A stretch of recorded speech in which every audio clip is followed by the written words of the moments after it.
عليه ونعوذ بالله من شرور أنفسنا ومن سيئات أعمالنا من يهده الله فلا مضل له ومن يضلله فلا هادي له ونشهد أن لا إله إلا الله وحده لا شريك له ونشهد أن محمدا عبد الله ورسوله أما بعد فإن أصدق الحديث كتاب الله وأحسن الهدي هدي محمد صلى الله عليه وسلم وشر الأمور محدثاتها وكل محدثة بدعة وكل بدعة ضلالة وكل ضلالة في النار. وقال سبحانه وتعالى في القرآن المجيد: فأعوذ بالله من الشيطان الرجيم من همزه ونفخه ونفسه وبسم الله الرحمن الرحيم. يا أيها الذين آمنوا اتقوا الله حق تقاته ولا تموتن إلا وأنتم مسلمون. يا أيها الناس اتقوا ربكم الذي خلقكم من نفس واحدة وخلق منها زوجها وبث منهما رجالا كثيرا ونساء واتقوا الله الذي تساءلون به والأرحام إن الله كان عليكم رقيبا. يا أيها الذين آمنوا اتقوا الله وقولوا قولا سديدا يصلح لكم أعمالكم ويغفر لكم ذنوبكم ومن يطع الله ورسوله فقد فاز فوزا عظيما. وقال سبحانه وتعالى في القرآن المجيد: فأعوذ بالله من الشيطان الرجيم والسابقون الأولون من المهاجرين والأنصار والذين اتبعوهم بإحسان رضي الله عنهم ورضوا عنه. وقال سبحانه وتعالى في مقام آخر: فإن آمنوا بمثل ما آمنتم به فقد اهتدوا. وقال سبحانه وتعالى في مقام آخر: رضي الله عنهم ورضوا عنه ذلك لمن خشي ربه. وقال رسول الله صلى الله عليه وسلم في الأحاديث المباركة: ما أنا عليه وأصحابي. رب اشرح لي صدري ويسر لي أمري واحلل عقدة من لسانه يفقهوا قولي. رب زدني علما اللهم رب زدني علما اللهم أرنا الحق حقه وارزقنا اتباعه وأرنا الباطل باطلا وارزقنا اجتنابه. سبحانك لا علم لنا إلا ما علمتنا إنك أنت العليم الحكيم.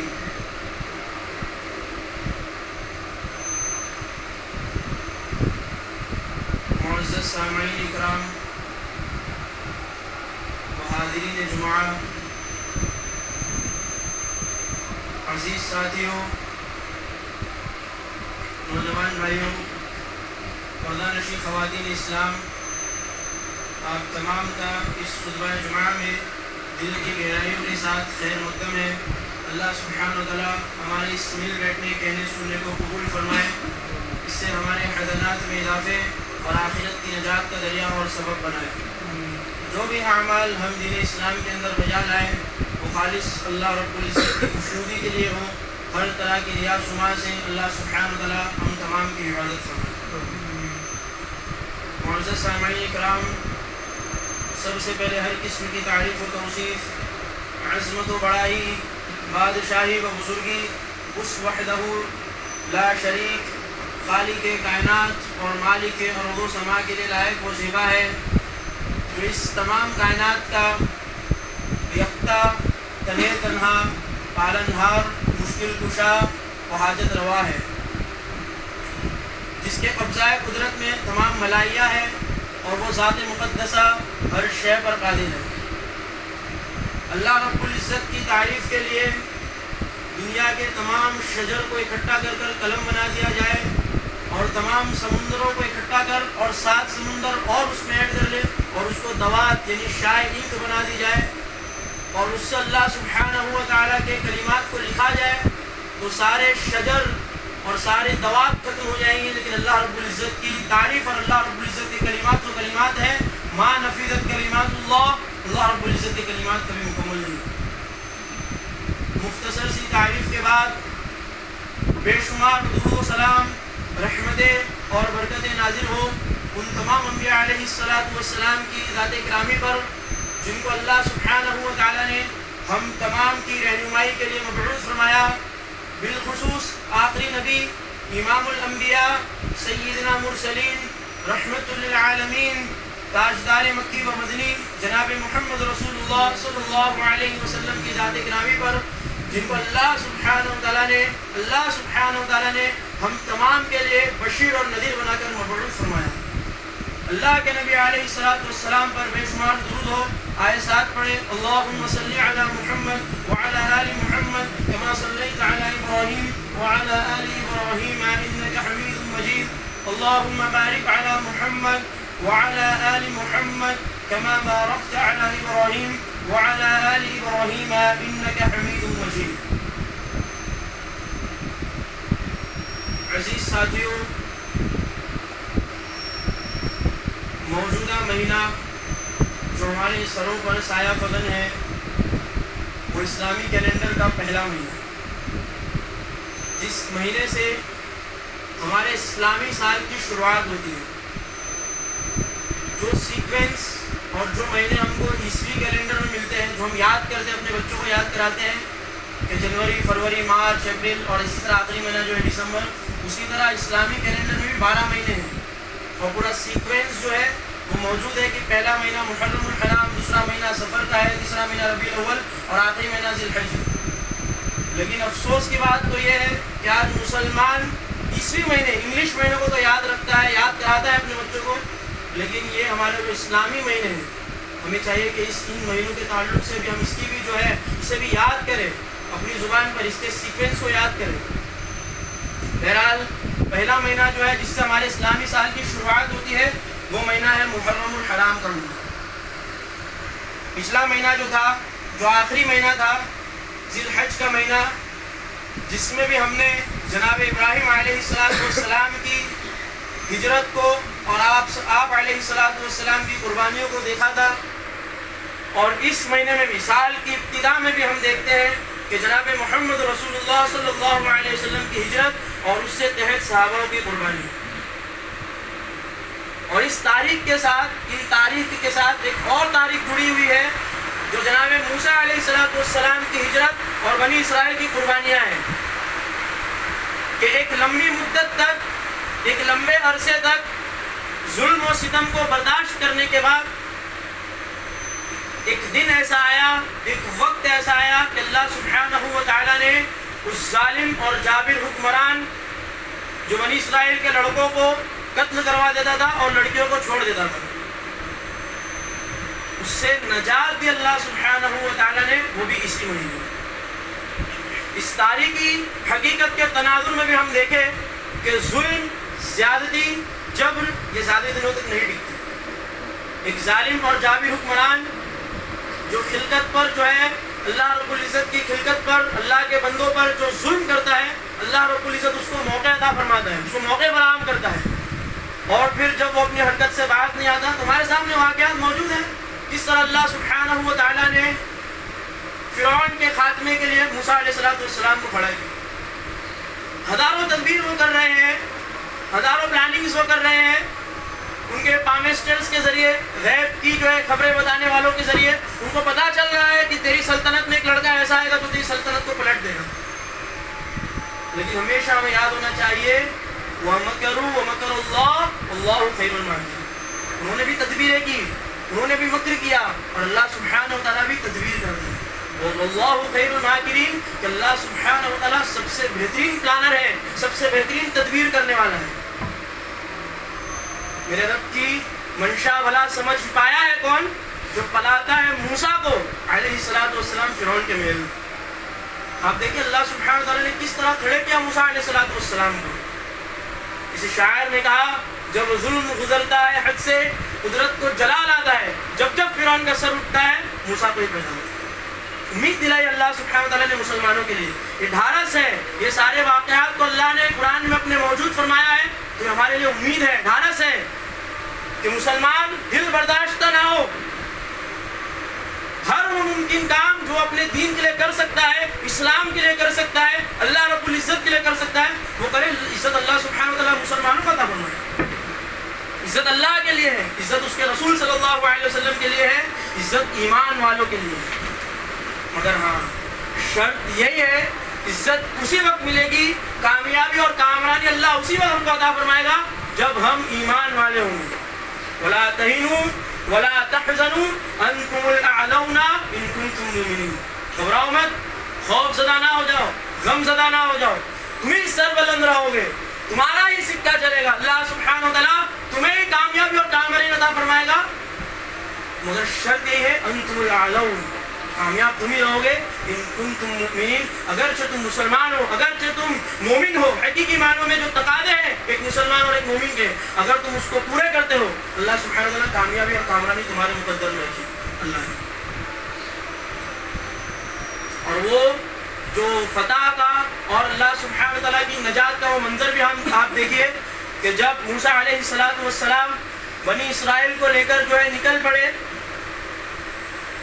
اور سامنے سمندر ہے، پیچھے فرعون کا جو لشکر تعاقب کر رہا ہے. موسیٰ علیہ السلام کے ساتھیوں نے جو ان کے ساتھ موجود تھے بنی اسرائیل، انہوں نے کہا انا لمدرکون، کہ اب تو ہم پکڑ لیے گئے، ہمارا معاملہ تو جب ختم ہو چکا، کیونکہ آگے سمندر ہے، پیچھے فرعون کا لشکر ہے، ہم تو بیچ میں پھنس چکے ہیں، ہم تو پکڑ لیے گئے. انا لمدرکون. اللہ نے نقشہ کیا اپنے کلام میں، جتنی امید سے آپ دیکھیے، جتنی امید سے انہوں نے کہا تھا کہ انا لمدرکون، اس سے زیادہ اللہ کی ذات پر توکل کرتے ہوئے موسیٰ علیہ السلام نے کہا کہ کلا، ہرگز نہیں، اِنَّ مَعِيَ رَبِّي سَيَهْدِينِ، کہ مجھے میرے رب کی ذات پر اعتماد ہے، بھروسہ ہے، وہ میری رہنمائی ضرور کرے گا.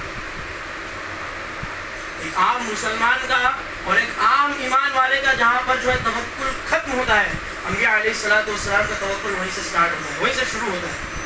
جتنی امید سے انہوں نے کہا تھا کہ اِنَّا لَمُدْرَكُونَ، اب تو ہم گئے، پکڑ لیے گئے. موسیٰ علیہ السلام نے کہا، اس کے بعد ہی آیت موجود ہے کلا اِنَّ مَعِيَ رَبِّي سَيَهْدِينِ. اور آپ دیکھیے اس کے بعد بھی موسیٰ علیہ السلام حکم ربی کے لیے رکے ہیں. حالانکہ وہ عصا موجود ہے جس کا پہلے بھی یوز کر چکے ہیں. جادوگروں کے سامنے جو عصا موسیٰ علیہ السلام نے یوز کیے، وہ عصا ابھی بھی موجود ہے، چاہتے تو اس سے بھی کام لے سکتے تھے. لیکن انبیاء علیہ السلام بھی رکتے اور اللہ رب العزت کے حکم کے لیے رکتے. وسائل اور اسباب موجود ہیں، لیکن انبیاء علیہ السلام کا توکل آپ دیکھیں اسباب پر نہیں ہے. انبیاء علیہ السلام کا توکل ہے اللہ رب العزت کی ذات پر ہے. رکے ہیں، وہ عصا بھی موجود ہے لیکن اس کو یوز نہیں کرے، حالانکہ وہ عصا سے پہلے بھی کام لے چکے ہیں. جادوگروں کے سامنے تاریخی روایتوں میں آتا ہے کہ تقریباً 10,000 سے زائد جادوگر تھے. موسیٰ علیہ السلام دل گھبرا رہے ہیں، اللہ رب العزت نے فوراً تسلی بخش آیت نازل کی.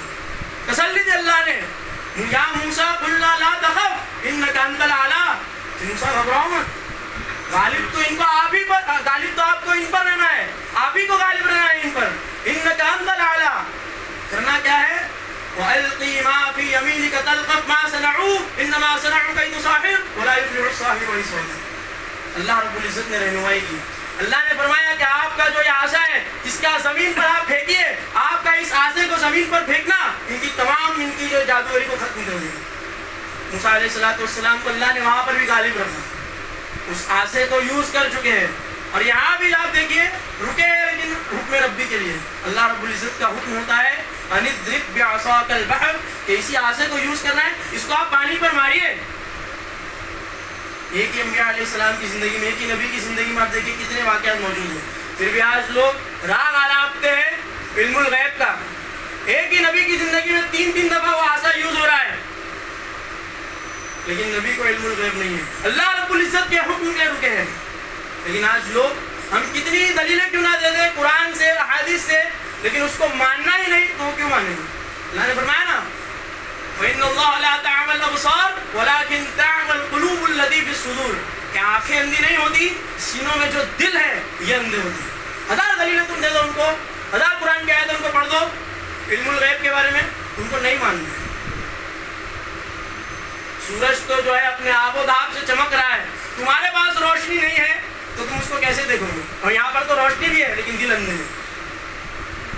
نبی علیہ السلام کا بھی معاملہ کیا ہے کہ نبی علیہ السلام بھی نہیں جانتے کہ آگے کیا کرنا ہے, what will be the next step.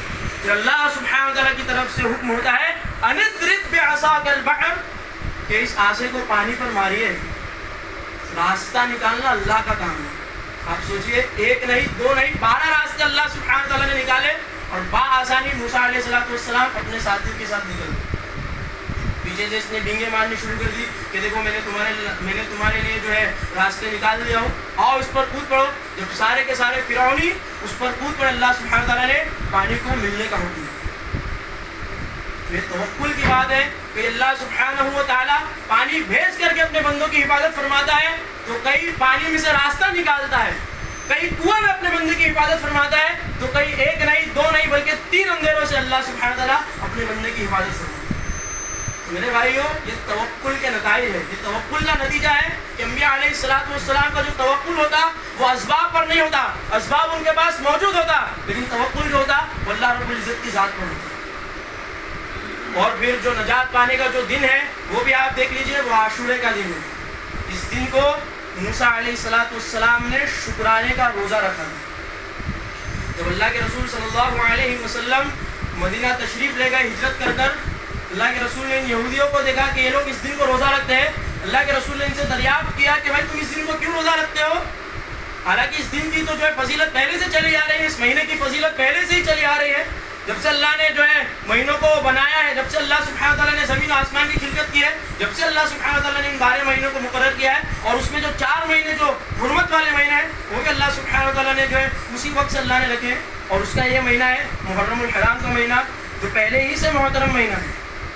تم اس دن کو کیوں جو ہے روزہ رکھتے ہو؟ انہوں نے کہا تھا کہ اس دن کو اللہ سبحانہ تعالیٰ نے ہمارے نبی موسیٰ علیہ السلام کو فرعون سے نجات دی.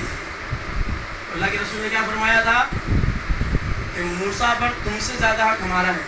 اس دن کو ہم بھی روزہ رکھیں گے. اور اللہ کے رسول صلی اللہ علیہ وسلم آپ دیکھیے کہ اپنی زندگی میں ہر جگہ پر, ہر مقام پر اللہ کے رسول نے یہود و نصرانیوں کی مخالفت کی ہے. اور یہاں پر بھی جو 9ویں محرم اور 10ویں محرم کا جو روزہ ہے, وہ 9ویں محرم کا روزہ یہ مخالفت ہے یہودیوں کی. عاشورہ کے دن کا روزہ ہے, اس کی فضیلت احادیث میں آئی ہے, اس کی فضیلت اللہ کے رسول نے بتائی. لیکن جو 9ویں جو محرم کا روزہ ہے وہ مخالفت ہے یہودیوں کی. اللہ کے رسول نے اپنی زندگی میں ہر اس مقام پر, ہر موڑ پر یہودیوں کی, نصرانیوں کی مخالفت کی ہے. لیکن آج مسلمانوں کو آپ دیکھ لیجئے, ہر یہودیوں کے تہوار کو وہ مناتے ہیں, ہر عیسائیوں کے تہوار کو وہ مناتے ہیں. اللہ کے رسول جو ہے منع کر رہے ہیں, حدیث ہے من تشبہ بقوم فہو منہم. یہاں مسلمان کہا جا رہا ہے. تو بہرحال یہی تاریخ اس مہینے سے ریلیٹڈ جڑی ہوئی ہے. اور ایک جو بہت بڑی تاریخ جو مجھے آپ کے سامنے بیان کرنا ہے, آپ دیکھیے بالکل جو ہے تاریخ کو مس کیا گیا. یہ مہینہ تھا کیا اور اس مہینے کو کس طرح رنگ دیا گیا. محرم الحرام کی تاریخی حقیقت بھی ہے, تاریخی حیثیت بھی ہے کہ اس دن کو اللہ کے ایک نبی, جید نبی موسیٰ علیہ السلام کو اللہ نے نجات دی. شرعی حیثیت بھی ہے. اللہ کے رسول نے فرمایا کہ جو عاشورہ کے دن کا روزہ رکھ لے, رمضان المبارک کے بعد سب سے افضل روزہ جو ہے وہ عاشورہ کے دن کا روزہ ہے. 1 سال کے صغائر گناہ جو اس میں معاف ہوتے ہیں. تاریخی حقیقت بھی ہے, تاریخی حیثیت بھی ہے, شرعی حیثیت بھی ہے. اور جو سب سے بڑا انسیڈنس جس کے وجہ سے اس مہینے کو پہلا مہینہ صحابہ نے قرار دیا وہ کیا ہے؟ اللہ کے رسول صلی اللہ علیہ وسلم کی ہجرت ہے. اس سے ریلیٹڈ تمام صحابہ کی قربانیاں ہیں. کتنی بڑی بڑی شہادتیں اور قربانی اس مہینے میں ہوئی. یہ آج مسلمان جو ہے اس سے بالکل جو ہے دور ہے. مسلمانوں کو نہیں پتا اس تعلق سے. جناب حسین رضی اللہ تعالیٰ عنہ کی شہادت بھی ایک شہادت ہے. ہم تمام مانتے ہیں. اللہ نے اپنے کلام میں ارشاد فرمایا وَلَا تَقُولُوا لِمَنْ يُقْتَلُ فِي سَبِيلِ اللَّهِ أَمْوَاتٌ بَلْ أَحْيَاءٌ وَلَكِنْ لَا تَشْعُرُونَ. جو اللہ کی راہ میں جو شہید ہوتے ہیں انہیں تم مردہ نہ کہو, بل احیاء, وہ زندہ ہیں, تم کو اس بات کا شعور بھی نہیں رکھتے. ہم تمام کا عقائد ہے کہ جناب حسین رضی اللہ عنہ, حسن رضی اللہ عنہ, امیر معاویہ رضی اللہ عنہ, یہ سارے کے سارے لوگ جو ہے جنتی ہیں. اللہ نے ان کا مقام بلند کیا ہے. اور جن بدبختوں نے ان کو قتل کیا, شہید کیا, وہ سارے کے سارے لوگ جہنم میں ہیں. یہ بھی ہمارا عقائد ہے. اور جو ایسا عقیدہ نہ رکھے وہ دار اسلام سے خارج ہے. لیکن اس شہادت کو اس طرح رنگ دیا جاتا ہے اس مہینے میں کہ اس کے برعکس دوسری تمام شہادتیں جو ہے وہ بالکل پھیکی پڑ جاتی ہیں، مان پڑ جاتی ہیں. دوسری شہادتوں کی کوئی حقیقت اور کوئی حیثیت نہیں ہوتی اس کے آگے. جناب عثمان غنی رضی اللہ عنہ کی شہادت کہ جو کنواں جناب عثمان نے مسلمانوں کے لیے خرید کر دیا تھا، آخری وقت میں اس کنویں سے جناب عثمان رضی اللہ عنہ کو جو ہے محروم کیا گیا. جو مسجد بنائی تھی حضرت عثمان نے مسلمانوں کے لیے، اس مسجد میں جانے سے جو ان کو روک دیا گیا. کئی دنوں تک روایتوں میں کئی دنوں تک جو ہے 40 دن تک تقریباً ان کے گھر کا محاصرہ کیا گیا، کھانا پینا بند ہے، بائیکاٹ کیا گیا جناب عثمان غنی رضی اللہ عنہ کا. وہ عثمان جن کے بارے میں اللہ کے رسول صلی اللہ علیہ وسلم کی کیا حدیث ہے، ایک نہیں دو نہیں بلکہ کئی مجلسوں میں اللہ کے رسول صلی اللہ علیہ وسلم نے عثمان غنی رضی اللہ عنہ کی طرف مخاطب ہو کر فرمایا عثمان فی الجنہ، عثمان فی الجنہ. اپنی ایک بیٹی تھی نکاح میں، ان کا انتقال ہوتا ہے کہ اللہ کے رسول صلی اللہ علیہ وسلم غمزدہ ہے، عثمان غنی بھی غمزدہ ہے، اپنی دوسری بیٹی بھی دیتے ہیں نکاح میں. جب دوسری کا بھی انتقال ہو جاتا ہے اس کے بعد دونوں غمزدہ ہے. جناب محمد رسول اللہ صلی اللہ علیہ وسلم بھی، حضرت عثمان غنی رضی اللہ عنہ بھی. اللہ کے رسول صلی اللہ علیہ وسلم فرماتے ہیں کہ عثمان تو نے اتنا کلیجہ میرا ٹھنڈا کیا ہے کہ اگر محمد کے بعد صلی اللہ علیہ وسلم 40 بیٹیاں ہوتی اور ایک کے بعد ایک انتقال کرتی جاتی تو ایک کے بعد ایک میں تمہاری نکاح میں دیتا. آپ سوچئے کیا مقام ہے جناب عثمان غنی رضی اللہ عنہ. اتنا مال دیا جنگ تبوک کے موقع پر کہ اللہ کے رسول نے فرمایا اس کے بعد عثمان کوئی عمل کرے بھی یا نہ بھی کرے تو جنت. ان کو کس طرح مظلوم جو ہے ان کی شہادت ہوئی، مظلومانہ طریقے سے ان کو جو ہے شہید کیا گیا، محاصرہ کیا گیا، گھر کا بائیکاٹ کیا گیا، ان کا حقہ پانی تمام چیزیں بند ہیں. عثمان غنی رضی اللہ عنہ روزہ رکھتے ہیں، نیت پر جو ہے سحری کرتے ہیں، نیت پر افطار کرتے ہیں، اور جس دن شہادت کا دن ہے اس دن جو ہے نیت پر ہی سحری کر کر سوتے ہیں. خواب میں جناب محمد رسول اللہ صلی اللہ علیہ وسلم کو پاتے ہیں. اللہ کے رسول نے فرمایا کہ عثمان آج کی افطار تم ہمارے ساتھ کرو. پیشی ہوئی مل چکی تھی اللہ کے رسول سے کہ آج کے دن میں شہید ہونے والا ہوں. اور پھر اس کے بعد جب آنکھ کھلتی ہے یہ ساری کی سارا اپنا خواب جو ہے اپنی بیوی کو بتاتے ہی ہے کہ اتنے میں جو ایک بلوائی چھت توڑ کر جو ہے گھر میں داخل ہو جاتا ہے. ان کی بیوی کہتی ہے کہ عثمان تلوار سنبھال لو، لیکن عثمان غنی رضی اللہ عنہ کو چونکہ پیشین گوئی مل چکی ہے، حضرت عثمان نے کہا کہ نہیں، آج میری شہادت کا دن ہے، میرے آقا صلی اللہ علیہ وسلم نے مجھے خواب میں بتا چکے ہیں. اب میں چاہتا ہوں کہ اپنے رب سے اس حالت میں ملوں کہ میں قرآن عظیم پڑھتا ہوں. حضرت عثمان غنی رضی اللہ تعالیٰ عنہ قرآن عظیم کی وہ آیت پر پہنچتے ہیں فَإِنْ آمَنُوا بِمِثْلِ مَا آمَنْتُمْ بِهِ فَقَدِ اهْتَدَوْا. تو وہ بلوائی اتنی جو ہے دردناک طریقے سے ان کے جو ہے گردن پر وار کرتا ہے.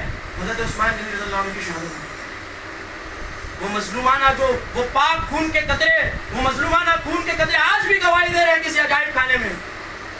تو کیا یہ شہادت نہیں ہے؟ حضرت امیر حمزہ رضی اللہ عنہ کی شہادت کہ جن کی شہادت کے بعد ان کی ناش کو بھی نہیں چھوڑا گیا، ان کے بھی جو ہے سینے کو چاک کیا گیا، کلیجہ نکالا گیا، اس کو چبایا گیا، چبا نہ سکے تو تھوک دیا گیا. کیا یہ شہادت نہیں ہے؟ اللہ کے رسول صلی اللہ علیہ وسلم نے کاردار احد میں جب دیکھا اپنے چچا کی ناش مبارک کو، اللہ کے رسول صلی اللہ علیہ وسلم رو پڑے. فرمایا کہ اللہ کی راہ میں جو شہید ہوگا، جو اللہ کی راہ میں اپنی جان کا نذرانہ پیش کرے گا، وہ سارے کے سارے لوگ شہید ہیں، اور ان تمام شہیدوں کا سردار سید الشہداء یہ میرا چچا امیر حمزہ ہے. اب بتائیے کیا یہ شہادت نہیں ہے؟ لے دے کے فقط ہے یاد تمہیں کرب و بلا کا افسانہ، حمزہ کی شہادت یاد نہیں، عثمان کی شہادت بھول گئے. اس طرح رنگ دیا جاتا ہے. اور پھر جو یہ مہینہ جس کو صحابہ نے بیس بنایا، یہ کیا کن تاریخی واقعات کے بنیاد پر، کن واقعات کے بنیاد پر صحابہ نے اس مہینے کو جو ہے سال کی بیس بنائی؟ اللہ کے رسول صلی اللہ علیہ وسلم کے تو دور میں کوئی مرتب کیلنڈر نہیں تھا. جو سیکوینس آج ہمارے پاس موجود ہے کہ پہلا مہینہ محرم کا، دوسرا مہینہ سفر کا، اللہ کے رسول صلی اللہ علیہ وسلم کے دور میں تو تھا نہیں. سال کو اس طرح یاد رکھا جاتا کہ وہ سال کوئی بڑا انسیڈنس ہو جاتا، یعنی جس سال جو ہے ابراہ آیا تھا ہاتھیوں کا لشکر لے کر، اس سال کو عام الفیل کے نام سے جو ہے جانا جاتا تھا. جس سال کو اللہ کے رسول صلی اللہ علیہ وسلم کو دو بڑے بڑے غم پہنچے. آپ کی بیوی بھی اللہ کو پیاری ہوتی ہے خدیجہ رضی اللہ عنہا، اور آپ کے چچا بھی اس دنیا فانی سے رخصت ہوتے ہیں. اللہ کے رسول صلی اللہ علیہ وسلم کو دو بڑے بڑے غم پہنچے. اللہ کے رسول نے اس سال کو عام العذر قرار دیا. اس سال کو یاد رکھا جاتا تو کوئی بڑے واقعات کے ذریعے، کوئی بڑے انسیڈنٹس کے ذریعے اس سال کو جو ہے یاد رکھا جاتا. یہ تو جب بعد میں فتوحات ملی، بعد میں جو ایک اسلامی اسٹیٹ قائم ہوا، غالباً جناب عمر رضی اللہ تعالیٰ عنہ کا دور خلافت ہے، مشورہ ابو موسیٰ اشعری رضی اللہ عنہ کی طرف سے آتا ہے، اور تمام صحابہ نے جو مشورہ کیا کہ جس طرح ہم خطوط تو بھیجتے ہیں، خط تو بھیجتے ہیں کہ فلاں شعبان کا یہ لیٹر ہے، یہ خط ہے، لیکن اس پر جو ہے سال نہیں ہوتا کہ کون سے سال والے، اس سال کے شعبان کا یا اس سے پہلے والے سال کے شعبان کا. تو ہمیں چاہیے کہ ہم ایک مہینے سے ہمارے سال کی جو ہجری، جو ہمارا اسلامی سال ہے، اس کی شروعات کریں. تو تمام صحابہ نے اس پر مشورہ کیا اور تمام صحابہ متفق ہوئے. آپ دیکھیے کون سے واقعات کو لے کر صحابہ متفق ہو رہے ہیں. حالانکہ فتوحات کا مہینہ بھی موجود ہے، جس مہینے میں اللہ کے رسول صلی اللہ علیہ وسلم نے مکہ فتح کیا، وہ مہینہ بھی موجود ہے. اللہ کے رسول صلی اللہ علیہ وسلم کی ولادت کا مہینہ بھی موجود ہے، رمضان کا مہینہ بھی موجود ہے. لیکن صحابہ نے کون سے مہینے کو پہلا مہینہ قرار دیا؟ وہ واقعہ جو بالکل قسم پرسی کا واقعہ تھا، وہ واقعہ جو بالکل بے کسی کا واقعہ تھا، وہ واقعہ جو بالکل بے بسی کا واقعہ تھا، کہ جب دین اور ایمان بچانا صحابہ پر مشکل ہو رہا تھا، جب شروع اسلام آیا، آپ دیکھیے کتنے ان کے حرب حیات کو تنگ کیا گیا.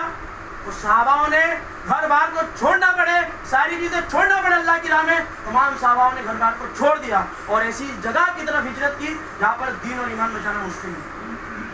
تو اس واقعات کے بیس پر، بنیاد پر تمام صحابہ متفق ہوئے اور اس مہینے سے سال کی شروعات کی کہ جب جب محرم الحرام کا مہینہ آئے، ہمارے سروں پر سایہ فگن ہو، 1443 ختم ہو کر 44واں سال آئے، تو ہم تمام کو جو ہے وہ صحابہ کی قربانیاں یاد آئے. اللہ کے رسول کی وہ ہجرت میں صحابہ کی جو ہے کتنی قربانیاں رہی ہیں، کتنی بڑی بڑی شہادتیں اس مہینے میں ہوئی ہیں، ہم تمام کو یہ چیز یاد ہے.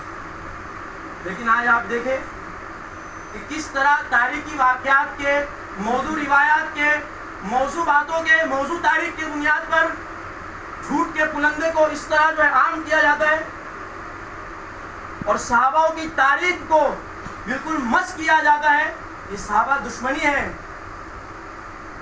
یہاں صحابہ کے قصے کو چھپایا جاتا ہے، بیان نہیں کیا جاتا، اور اس کو اپنایا ہے ہمارے بھائیوں نے.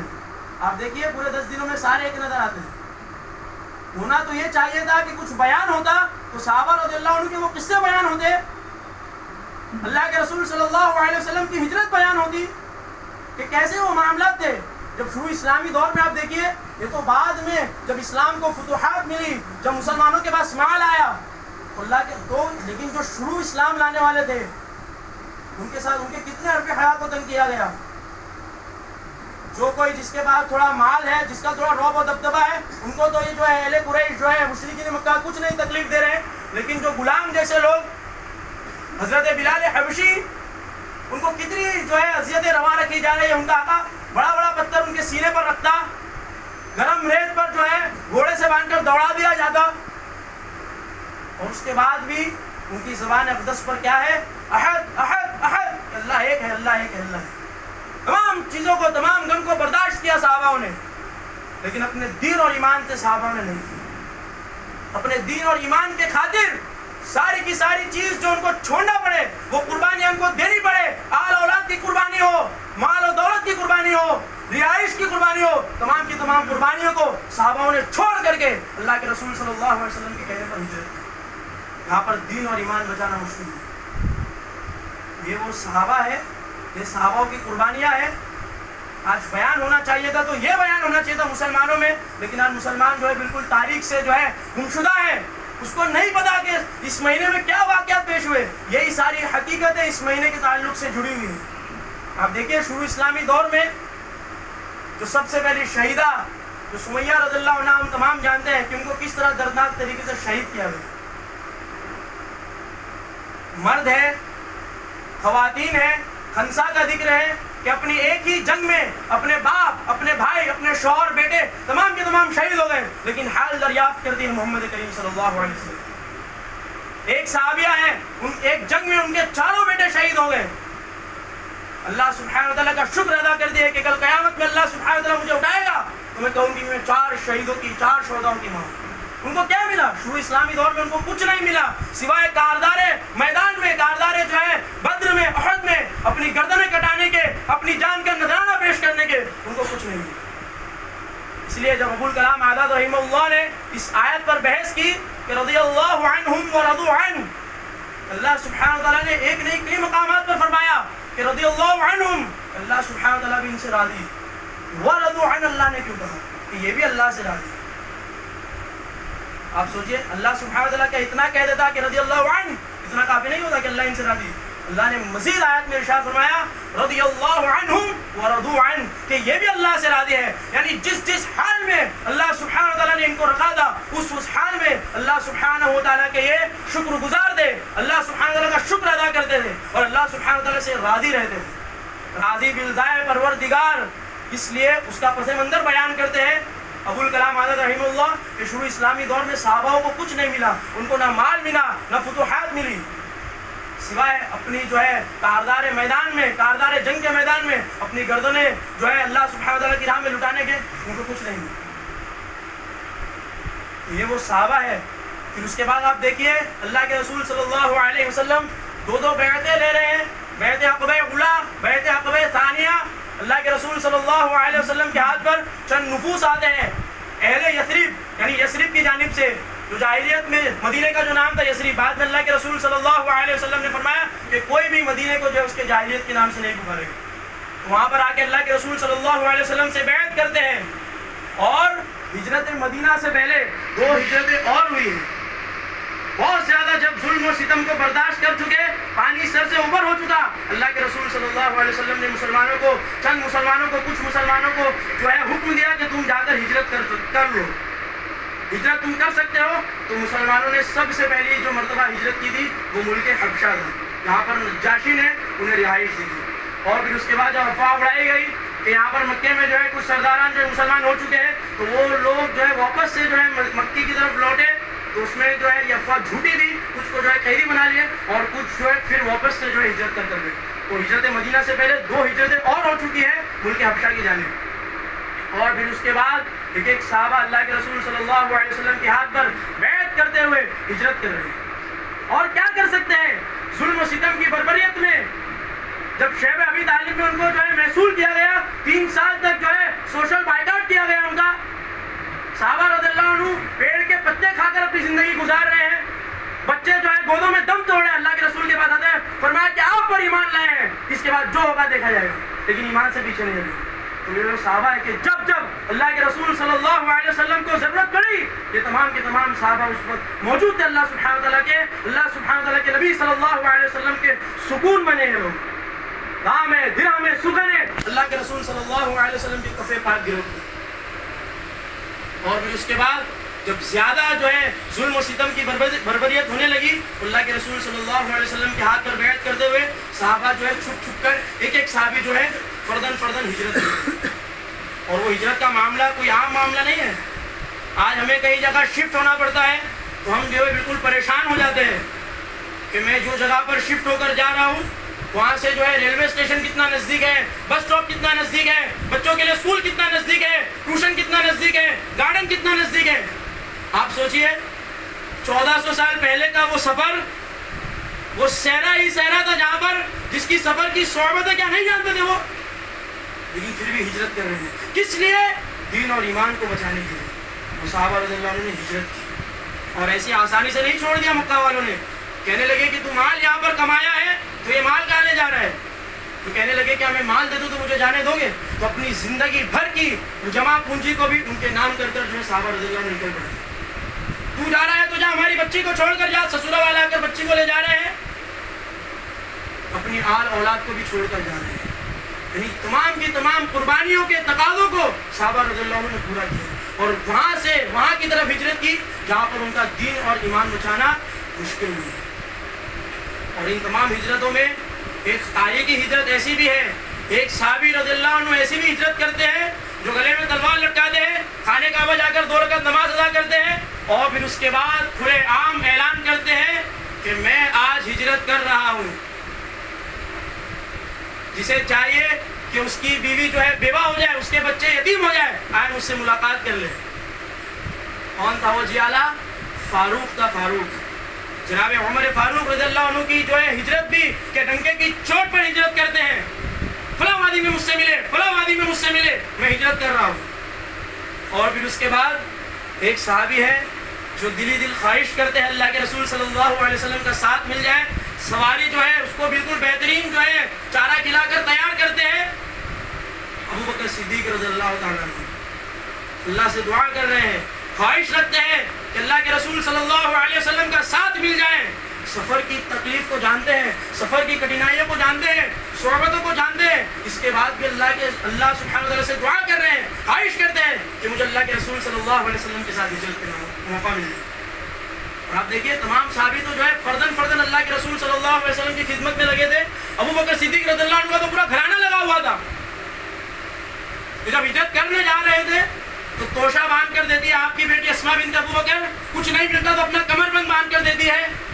آپ کے بیٹے، آپ کے جو ہے صاحبزادے جو دن تو نکالتے ہیں مکہ والوں کے ساتھ، لیکن رات کو جو ہے خبر پہنچاتے ہیں اللہ کے رسول کے پاس، اور جہاں جہاں اس مرد مجاہد کے پیروں کی نشان ہے اس کو مٹانے کے لیے آپ کے غلام عابد بن فر جو ہے بکریوں کا ریوڑ لے کر آتے ہیں، دودھ دھو کر پلاتے ہیں۔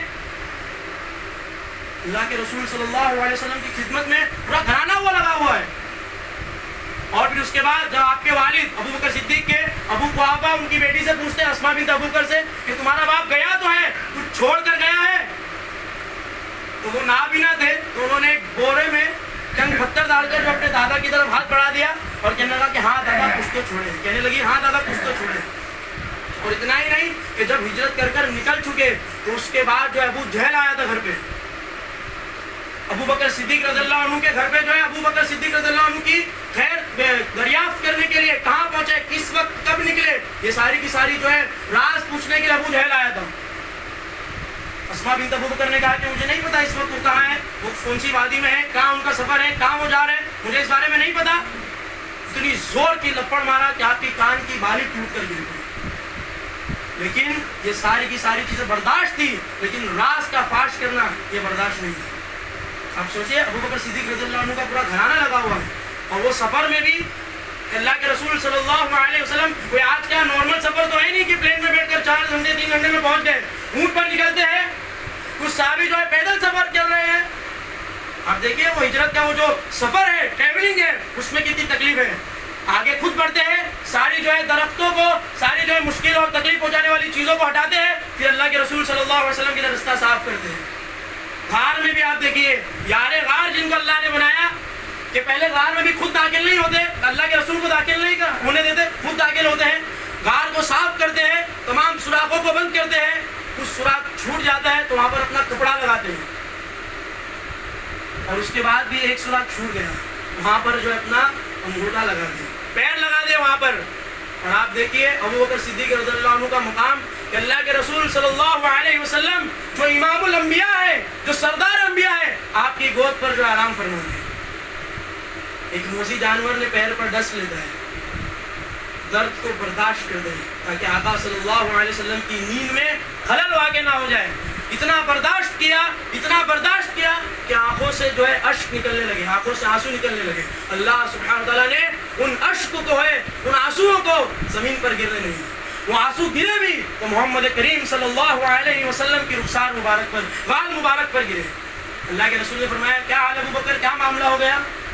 فرماتا ہے کہ مجھے کسی موذی جانور نے جو ہے ڈس لیا ہے۔ اللہ کے رسول نے اپنا لعاب مبارک لگایا اور وہ جگہ ٹھیک ہو۔ یہ اللہ کے رسول صلی اللہ علیہ وسلم کی صحابہ کی ہجرت ہے، اللہ کے رسول صلی اللہ علیہ وسلم کی ہجرت ہے۔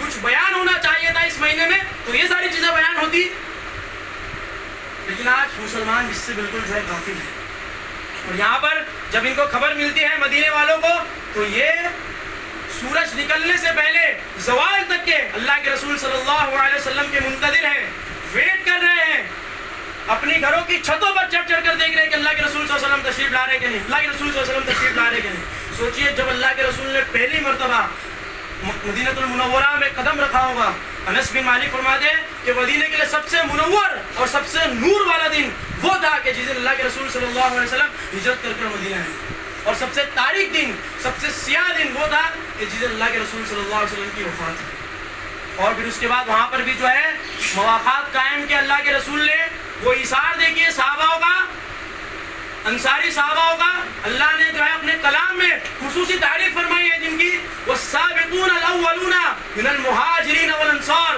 والذین اتبعوهم بإحسان رضی اللہ عنہم ورضوا عنہ. یہی وہ شروع میں اسلام لانے والے ہیں جو مہاجر ہے، جو اللہ کے رسول صلی اللہ علیہ وسلم کے ساتھ مکے سے جو ہے مدینے کی طرف ہجرت کر کر آئے. اور انصار ہے، یہ کون ہے؟ جنہوں نے ان کا بوجھ اٹھایا. بھائی میرے پاس 2 گھر ہیں، جو گھر پسند ہے لے لو، وہ تمہارے نام کر دیتا ہوں. میرے پاس 2 دکان ہیں، جو دکان چاہے پسند کر لو لے لو، میں تمہارے نام کر دیتا ہوں. 2 بیوی ہیں، جس بیوی کو جو ہے پسند کر لو طلاق دیتا ہوں، عدت کی مدت گزر جانے کے بعد نکاح کر لینا. یہ مواقعات قائم کیا اللہ کے رسول نے. یہ انصاری صحابہ کی فضیلت اللہ نے اپنے کلام میں ایک جگہ اور ارشاد فرمائی، وَيُؤْثِرُونَ عَلَىٰ أَنفُسِهِمْ وَلَوْ كَانَ بِهِمْ خَصَاصَةٌ، کہ یہ اپنی ضرورتوں پر دوسروں کی ضرورت کو ترجیح دیتے ہیں، اپنی خواہشات پر دوسروں کی خواہشات کو جو ہے فوقیت دیتے ہیں. یہ وہ اللہ کے رسول کے انصاری صحابہ ہیں کہ جب اللہ کے رسول صلی اللہ علیہ وسلم نے جنگ کے لیے بھی انہیں بلایا تو ایک انصاری صحابی کھڑے ہو گئے. بدر کے موقع پر ایک انصاری صحابی کھڑے اٹھے اور کہنے لگے کہ اللہ کے رسول، ہم اس قوم کی طرح نہیں ہیں جو موسیٰ کو کہے کہ تم اور تمہارا رب لڑ لو، بعد میں ہم آ جائیں گے. آخری سانس تک بھی جب تک اس جسم میں جو ہے خون کا ایک قطرہ بھی باقی رہے گا، آپ کے ساتھ ہم میدان کارزار میں ڈٹے ہیں. اللہ کے رسول کو اتنی خوشی ہوئی تھی اس وقت جنگ بدر میں، آپ سوچئے.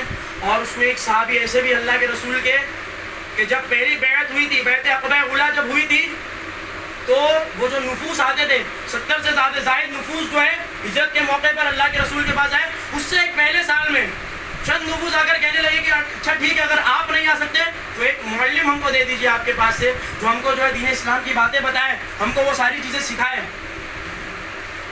نظر منتخب اللہ کے رسول کی کون سے صحابی پر پڑی؟ مصعب بن عمیر رضی اللہ عنہ. ایک لیوش لائف گزارنے والے، ایک من چاہی من مانی زندگی گزارنے والے، کہ ان کے بارے میں آتا ہے کہ جو عطر لگا کر جس گلی سے گزر جاتے لوگوں کو پتا چل جاتا تھا کہ مصعب یہاں سے گزرا. یعنی اتنا بھاری قسم کے فرسٹ کوالٹی کے جو ہے پروڈکٹس یوز کرنے والے، لیوش لائف گزارنے والے، جب اسلام لے کر آتے ہیں تو ساری کی ساری چیزوں کو چھوڑ کر ایک کپڑے میں اللہ کے رسول صلی اللہ علیہ وسلم کے پاس. اور اللہ کے رسول نے ان کو جو ہے مدینہ بھیجا تھا. یعنی دین کے اندر، دین اسلام کے سب سے پہلے داعی اور سب سے پہلے مبلغ اگر کوئی ہے تو مصعب بن عمیر رضی اللہ عنہ.